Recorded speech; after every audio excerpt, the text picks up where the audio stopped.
everybody, it's Carrie Bojarski here, and each Monday I'm going to be going live on this page right here to talk about some topics. This week and last week was about Lyme. There's just different topics that come to heart, and I feel like I want to share and need to share. Hey Bridget, if you guys give me 1 second, I want to share this to my regular page as well so that as many people can see it as possible, because today I was reminded how big of a topic this is and how much it's really needed to be shared, because a lot of the people that love somebody with Lyme, they don't get this part. And it's something that you don't understand until you go through it. And it's very hard to grasp. And sometimes it just takes somebody else explaining it that you're not related to, that it just clicks. So give me 1 second and I will be with you. If you guys know someone with Lyme, love someone with Lyme, or suspect it, just comment below and be like, raise your hand. You don't have to say which one, but raise your hand.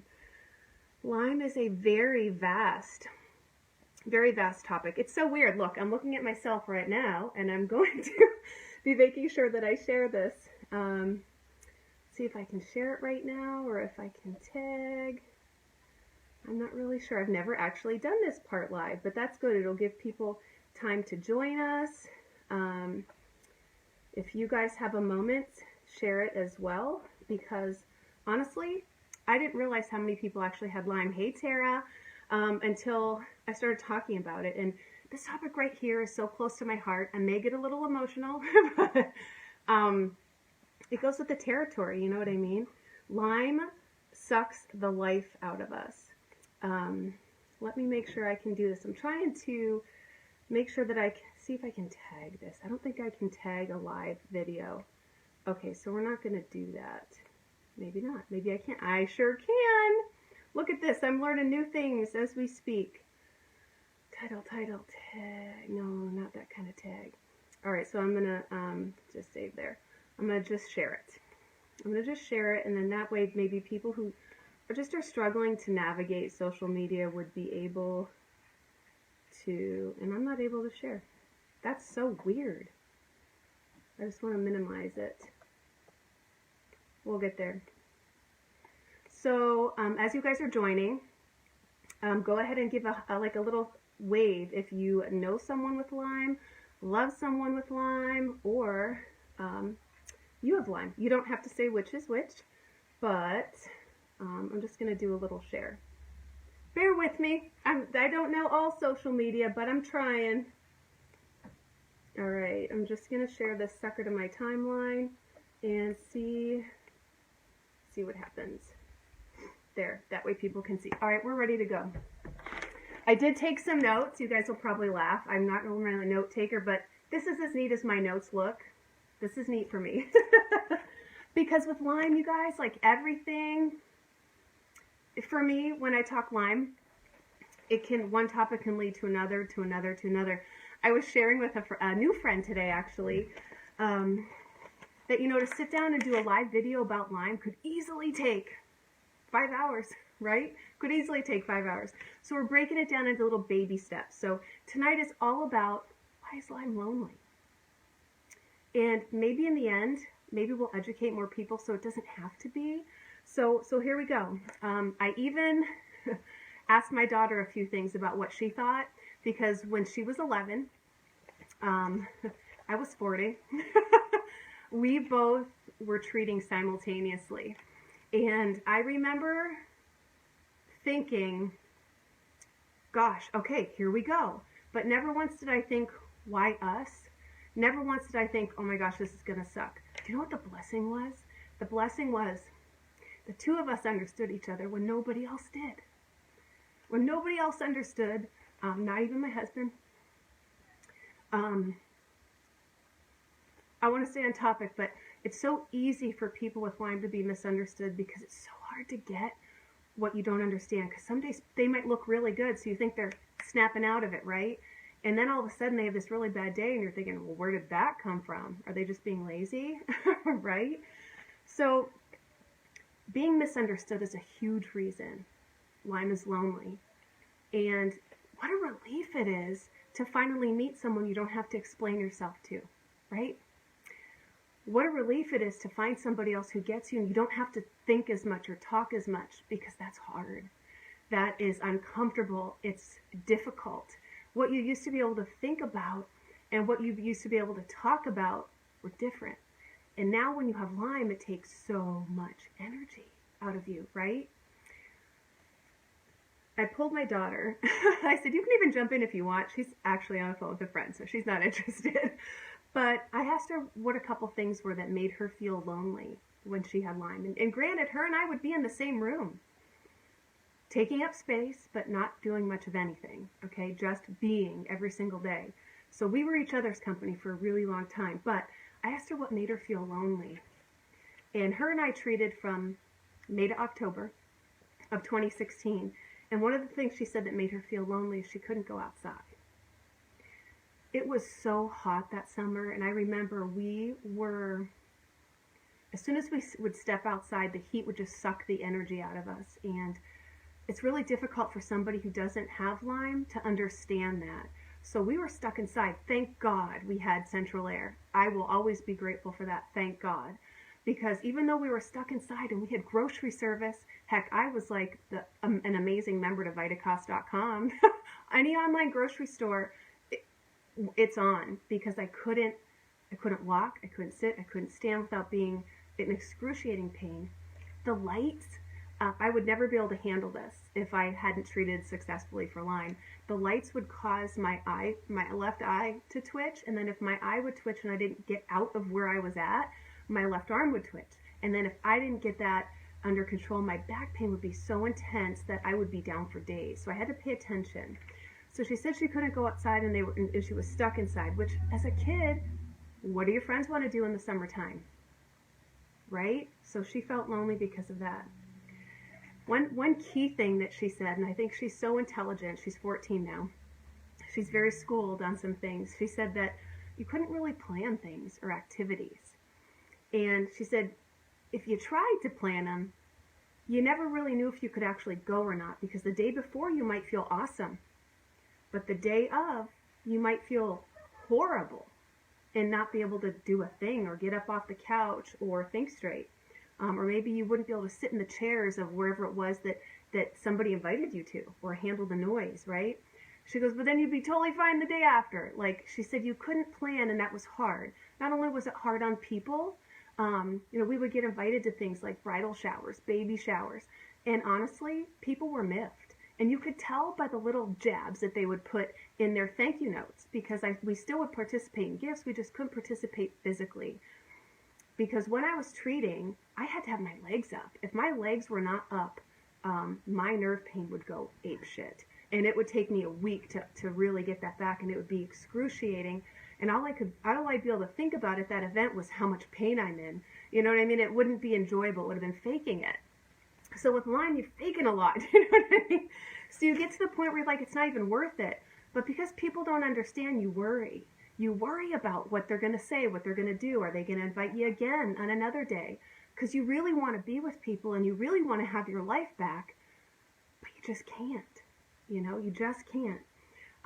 What about socializing? I don't know if you guys are actively treating, if you're able to hear this, if you have to just listen because you can't tolerate the lights from the screen. I was there.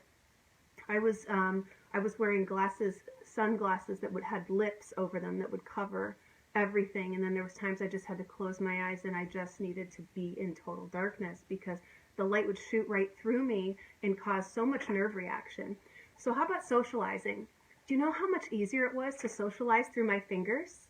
Right? I could enunciate myself. I could be enthusiastic through my fingers when I was typing with people. I couldn't physically and cognitively do it. Because if I would think about something, it took so much energy to think about what I wanted to say, and then it would never come out of my mouth the way that it was intended, right? That was really tough. So where was my socializing for a good most part of my Lyme treatment was, thank God for social media.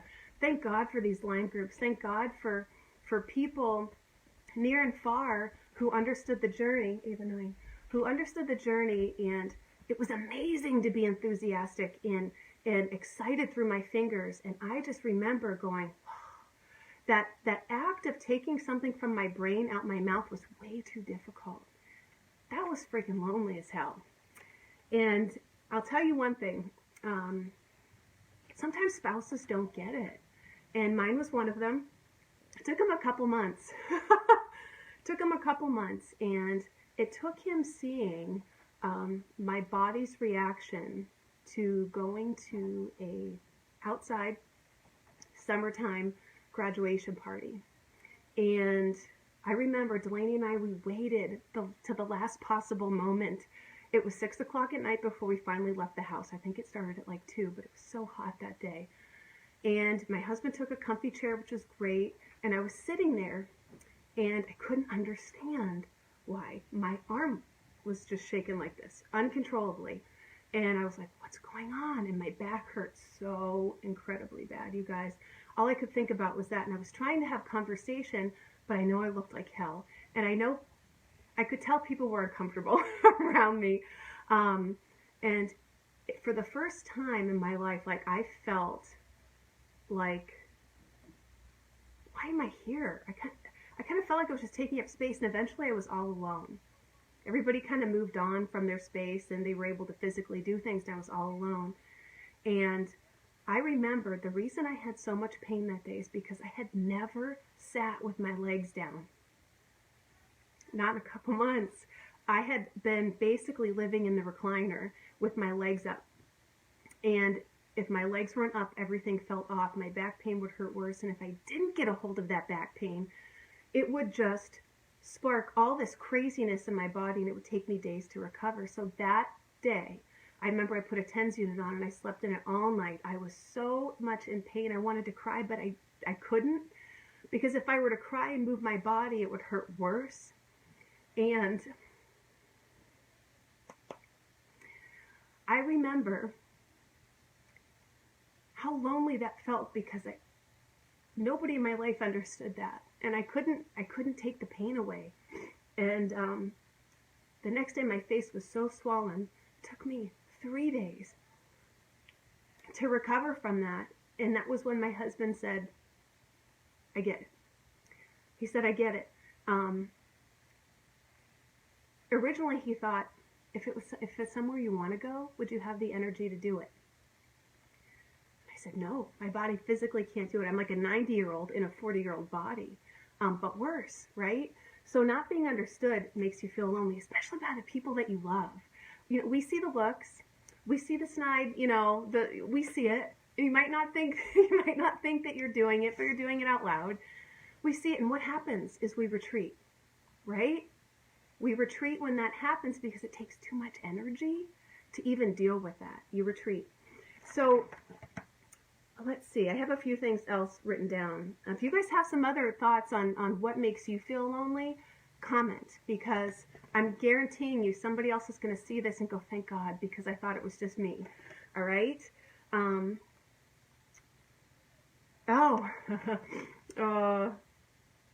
Okay. For people with Lyme, this part can feel lonely. Like, say you really want to be with people, right? But all you can really do is sit and do nothing, because the act of doing anything else takes so much energy out of you that you can't function. So you want to be with people, but you want to sit and do nothing. Seems really weird, but it's true. Like, you want people to be around you, but you just need someone to sit with you, right? Or I remember needing to take my mind off of the pain. And but I couldn't watch anything that required me to follow a storyline, because I couldn't follow it. So, honest to God, I don't know if you guys have ever seen this Netflix show. It was all about watching the crazy stuff people try to bring back into their country when they travel abroad. People were bringing in like little live animals in their suitcase. They were bringing in bizarre things. And I was like, we're watching this. Because I didn't have to think about a storyline, right? And my family, thank God, would actually go with it, right?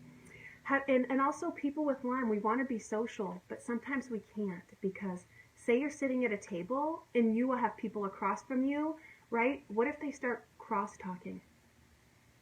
What it did to me is it caused my brain to have mental confusion, and I had to get out of there, because it would make me feel like I was going to pass out once it started.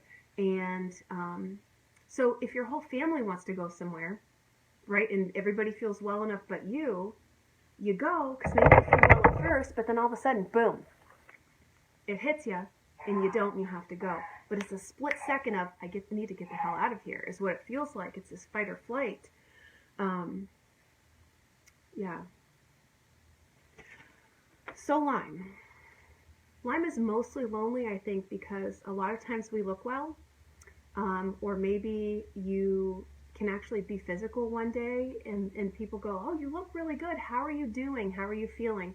That's a hard question to answer, right?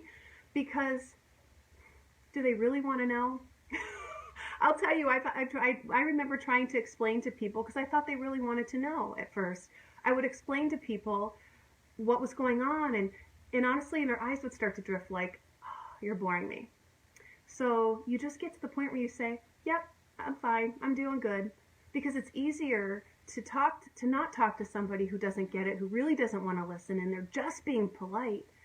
And then who do you turn to? You retreat to this, to the people in the Lyme groups, to the people that you know get your journey, to the people that you don't have to explain yourself to.